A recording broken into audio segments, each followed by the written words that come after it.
Hello friends, இந்த video நேற்று காலையில் எடுத்தது.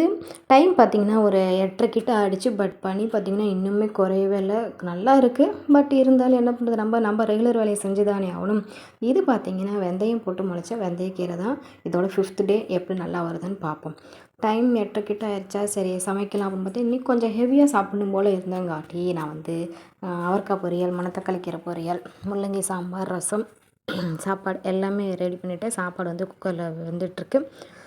பிட்வீன் டைமில் பார்த்திங்கன்னா நான் எல்லாமே கிளியர் பண்ணிவிட்டேன். அப்பப்போ ரசம் அடுப்பில் கொதிச்சிக்கிட்டுருக்கு. அந்த கொதிக்க போகுது. அந்த டைமில் போய் பாத்திரம் விளக்கி வச்சிடலாம் அப்படின்ட்டு நான் பாத்திரம் விளக்க போன டைமில் இங்கே குட்டிவால் பார்த்திங்கன்னா காலையில் கோலப்பொடி கோலம் போட்டுட்டு நான் கீழே வச்சுட்டு மேலே வைக்காம, அதனால் எடுத்துகிட்டு எனக்கு வேணும்னு ஒரே ஆடம். ஸ்கூல் லீவ் விட்டாச்சுல, இனிமேல் இவங்க இந்த பண்ணுற சின்ன சின்ன சேட்டையெல்லாம் நம்ம அக்செப்ட் பண்ணி தான் ஆகணும். எப்படா லீவ் விடுவாங்கன்னு யோசித்தோம். இப்போ எப்படா ஸ்கூல் ஆரம்பிக்குன்னு 2வது நாளே தோணும். இன்னும் 10 நாள் எப்படி போக போகுதோ.